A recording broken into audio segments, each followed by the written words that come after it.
Je suis Elsa Boujard et vous le savez, tête de liste pour Cahors en commun. Il y a 10 ans, j'ai choisi de venir vivre ici, à Cahors, avec ma famille. Avant, j'ai été cadre 11 ans dans l'industrie de la métallurgie et de la chimie comme responsable environnement sécurité. Je suis maintenant professeur des écoles et donc engagé au quotidien auprès de notre jeunesse. Je suis diplômé d'un master en prévention des risques technologiques et de protection de l'environnement. Cette sensibilité écologiste est un des éléments de mon engagement en politique. J'ai toujours été révolté contre l'injustice, les inégalités, les discriminations, mais c'est l'aggravation du réchauffement climatique qui a été vraiment un déclencheur pour moi. Je pense qu'à toutes les échelles, on peut agir et il faut le faire. Mais comme beaucoup de Français, j'ai découvert que les élus pouvaient trahir leurs promesses. Le référendum de 2005, les socialistes qui devaient combattre la finance et ont fait le contraire. Et c'est dans le projet de la 6ème République, porté par la France Insoumise, que j'ai trouvé comment mettre en pratique l'engagement et l'honnêteté. La question démocratique devient la pierre angulaire des politiques à venir. On ne peut plus se contenter de promesses. Trop de personnes ont été dégoûtées. Ce qui est proposé aujourd'hui à Cahors, ce sont des réunions d'information, des ateliers participatifs, des concertations, mais à la fin, ce sont les élus qui ont la décision finale. On vous écoute,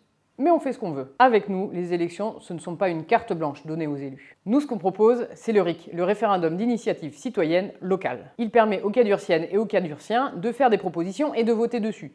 Urbanisme, école, voirie, mais aussi et surtout de révoquer les élus qui ne tiendraient pas leurs engagements. La majorité sortante a toujours refusé mes propositions pour permettre aux habitants de porter leurs propres préoccupations au conseil municipal. Alors pour le RIC, comment on fait ? Nous mettrons en place le droit de pétition. Si celle-ci recueille un seuil de signature, 5%, elle sera débattue, analysée en conseil municipal.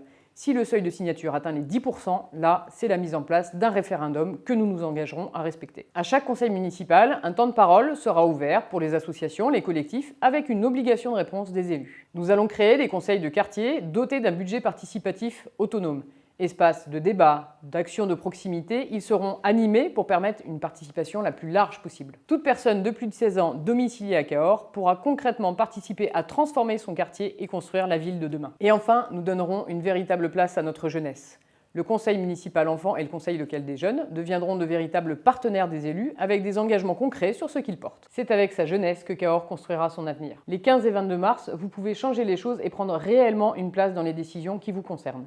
Avec Cahors en commun, ne regardez pas l'élection municipale, faites-la.